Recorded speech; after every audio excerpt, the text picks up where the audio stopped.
Hello and welcome to this week's episode of Nitty Gritty. I'm your host, Ryan Biller, and joining me today on set is the Director of the Cultural Inclusion Council, Jasmin Tellez. Jasmin, thank you for being here. I'm glad to be here, thank you. So Jasmin, to anyone who might not know, what exactly is the Cultural Inclusion Council? Okay, so it's the executive team, which is made up of the director, assistant director, and then the communications director.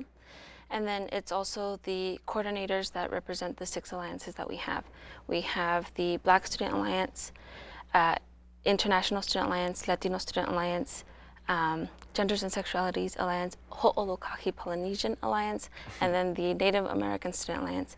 And so then the coordinators are there so that for their members mostly, they do meetings, events, activities, and stuff like that. And then the executive team is there so that we can promote equity and inclusion on a broader level. So CMU community, but also the Grand Junction community as well. Gotcha. So how did you personally end up getting involved and eventually become the director of the CIC? So freshman year, I wanted to be involved. I wanted to make sure. College? Freshman year of college? Freshman year Okay. of college. I wanted to be involved, and so I found out that Latino Student Alliance was here, and I became a member right away. Sophomore year, I applied to be the assistant coordinator, and then eventually I was promoted as coordinator of LSA and worked my way up as director of Culture Inclusion Council. Very cool. So what are some of your personal responsibilities in terms of being a director? So I guess I'll give you kind of an example of what we're doing now. This semester, we've been working on our launch party. So we do big events, again, for CMU community and the Grand Junction community. We collaborate with a lot of community members as well. Logistics side, we help, if and when needed, the coordinators on events that they're planning, on just different things like that that they're planning as well. Now to shift gears a little bit, you guys once called yourselves, as recently as spring of 2018, the Cultural Diversity Board. And now you guys go by the Cultural Inclusion Council. So what was the reason for the change in name? So we have been the Cultural Diversity Board since spring 2019. We had a guest speaker talk to our coordinators and executive team then. And the conversation started with what diversity really means. And a lot of people tend to think that diversity is just about race and ethnic backgrounds. And really, diversity means a lot. So it's the different skills that you might have, different socioeconomic status that you might have. So the list can go on and on. And we wanted to make sure that people felt like Cultural Inclusion Council is not just if you're part of a certain ethnic background, that you're welcome to come and learn about different cultures. And so it's a better way to promote ourselves because people feel more included. So in terms of, like, let's say, hypothetically speaking, a student wanted to join BSA, which is the Black Student Alliance. Do they have to be of, say, African American descent to join? Yeah, no, so, and that's again why we changed our name, because we want to make sure that people, even if they don't relate or if they don't feel like they are a part of that ethnic background, that they can still join. The purpose of this is so that we can start conversations, so that we can learn about different cultures, and it's as simple as walking into one of their meetings, sitting down and getting into the conversation. Now you guys oversee 6 different alliances, correct? Yeah. So because you're overseeing 6 different alliances, are there ever any times where you guys are considering adding a new one, or do students ever propose the idea of bringing about a new sort of alliance? That's an interesting question. So actually, in our Constitution, there is a set guideline of how we can add another alliance. The alliance, it first starts off as a club, and they have to be active for, I think it's either 2 to 3 years, so that they can show that they are sustainable. And then after that, they start talking to us. Last spring, we had a club who was interested in becoming an alliance, but they were new that that year. So we wanted to make sure that they're sustainable, because these are, we have a budget, and each alliance receives a certain amount from us. So we want to make sure that they are able to sustain themselves in the long run. So what exactly is the difference between an alliance and a club? So it's mostly kind of like the organization. Organizations run by students get paid. They're paid positions, and we receive a budget for the year. Clubs also, they receive kind of like a start so that they're able to get the ball rolling, and that's the main difference. So what exactly is the process? What does the process look like for a club to morph into an alliance? So they start off as a club. After 2 to 3 years, and after collaborating with us and kind of starting to transition to what our Constitution is all about and our values, they join. It's pretty simple, and it's all these alliances that we have are of different cultural backgrounds, so it's usually within that same theme as well. The one that wanted to join was called the I don't remember what it was called, but it had like that similar theme to cultural differences. Yeah. I noticed that you guys recently published a statement of support. What exactly is that, and why do you guys publish it? So I'm really excited about this statement that we recently released. We have been working on it for about 2 weeks, and we released it this past Wednesday. There was the initial reason why we thought about this was because there has been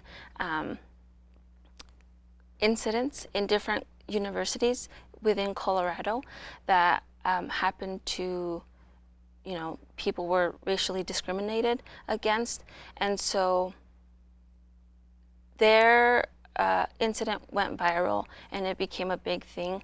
One in particular, one school, this student was a part of their Black Student Alliance, and so we have a Black Student Alliance, of course, and we wanted to make sure that they knew that we support them in whatever that they're going through, and that we empathize with them. We understand that their struggles, and then also too, we've been lucky enough that something that big hasn't happened here, and we want to be proactive, and we want to make sure that we talk about what is racial discrimination, what is microaggressions and stuff like that, to kind of prevent that. And if it does happen, because it does happen, maybe not at that level, but if and when it happens, that we are prepared and that we're able to talk to each other and understand each other. So what exactly was it that ended up happening at that school?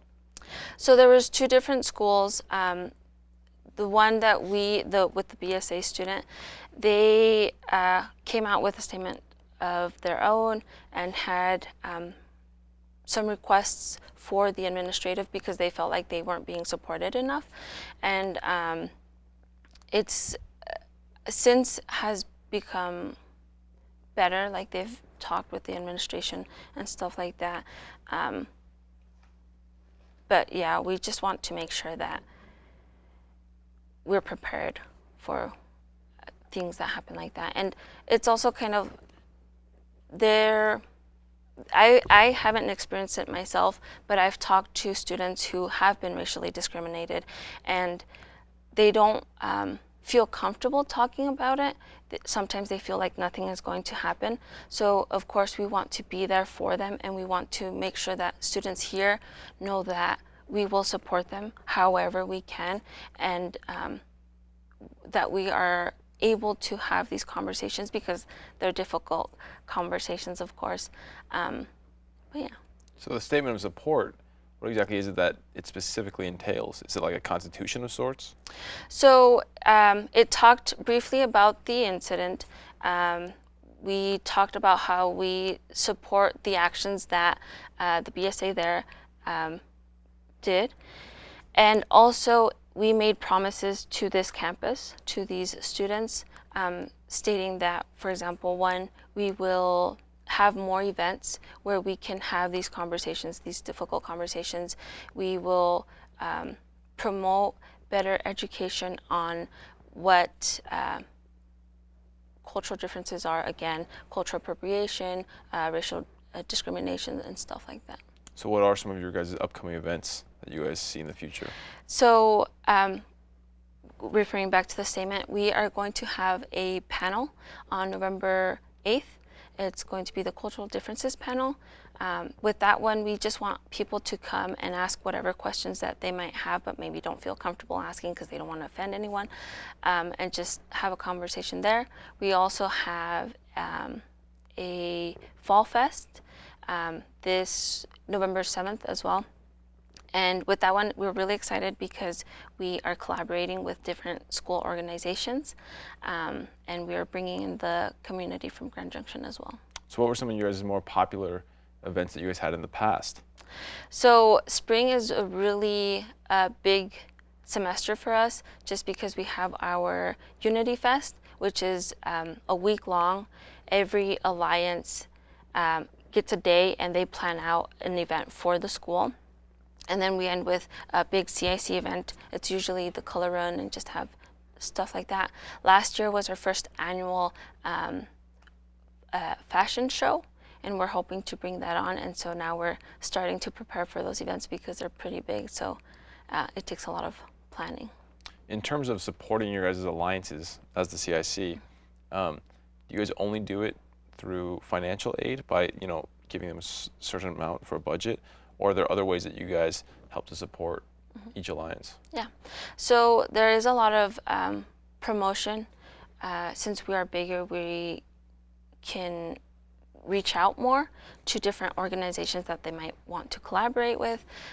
It's also kind of just support in the sense that if someone has a question logistically, maybe they're going on a trip with their members and they need to figure out how to fundraise or stuff like that, we'll support them with that. For example, BSA also has had panels, and so we try to support them in like trying to bring in the community or simple things like that. So with each alliance, what are some of the, not necessarily events, but just general like duties that they have? So it is a paid position. So they do have, we meet in as a general meeting, and then they have office hours. They have to have meetings with members. They have to go to Mesa Experience and table there. But it's kind of really up to them because each alliance is pretty unique, and so it's kind of they figure out whatever their members want and or need. LSA, they talked about talking about different Latino countries, so then they come up with the presentation and stuff like that. So it's different. Are there any alliances that are more active than others on campus? Yes. Well, it's kind of different because, for example, the HP, they have their annual luau. So obviously they plan that beginning of fall semester all the way to the end of spring. And so they're pretty active in that sense. Again, it's just up to the alliance and what they do, what activities they have for their members. Each alliance has a SIG month, a significant month. September was the Latino Student Alliance. October is the Genders and Sexualities Alliance. And they are required to have an event, an educational event. They have a Tasty Thursday, so they go to the CAF and they actually work with Sodexo in creating the menu for that day, and then they promote themselves there and stuff like that. How exactly does a student get involved with an alliance? As in just becoming a member. Yeah, just becoming a member. They just have to walk in, say that they want to join, and that's it. Now, if they want to go for a paid position, for example, how would they go about doing that? So it is an application process. We start in like mid-April, I would say, and we go through it. Usually we ask, so it's the executive team gets hired first, and then the executive team actually interviews the potential coordinators. And usually we're looking for people who are eager to learn about different cultures, who have that like interpersonal communication skills, because again, some topics are difficult to discuss and stuff like that. So what qualifies somebody to be hired by you guys as a coordinator of an alliance? I think mainly it's that eagerness to learn more about a different culture and to learn more about yourself. We do like people to be involved in the alliances, because there's this connection that you have to form with your members. If you can't connect with your members, they're not going to go, and you're not going to have an active alliance. And so it's like any other job, except of course more talk about culture and diversity and stuff like that. Now to switch gears a little bit, have there ever been any instances where an alliance has met with any opposition by another group on campus? Is there ever any controversy around any of your alliances? I don't, not that I can think of. I don't think it's necessarily like very explicit. I'm sure people have had issues with maybe the conversations that we're having. With this statement, we were kind of, for lack of better words, worried about the backlash, because we're not sure how people are going to take it. So of course we do have to be careful on how we talk about certain things, but we're always encouraged to make these or to start these conversations. But yeah. So with each alliance, obviously the CMU Grand Junction has been known to be a little bit more of a closed-minded area. So in your personal opinion, do you think that CMU is fairly open and accepting?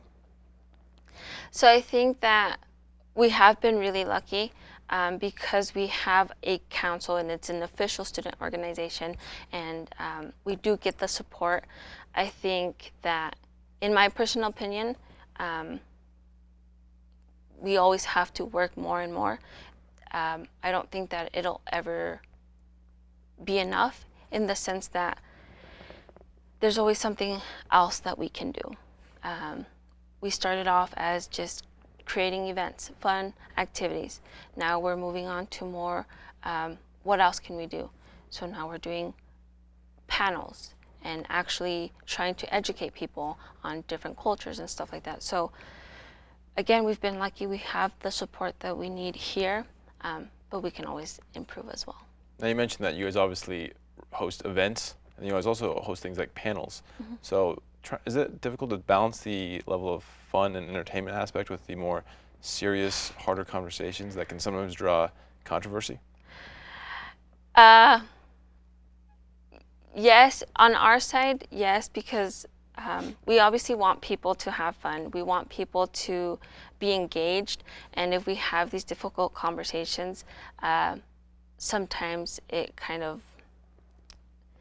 it's risky, because sometimes people might feel attacked and they might stop listening. So it's really hard to balance out a fun and then serious conversation, but we're always working on it, and we're always trying to improve in that sense. With this panel, we haven't figured out exactly the details of it, but we definitely want to make it serious conversation, but also kind of make it light, and maybe we start talking about different stories that we have. I don't know. It's an interesting thing to do. Yeah, sounds like it. How many panels have you guys had in total? So this will be the first CIC panel, but different alliances have had panels throughout the year.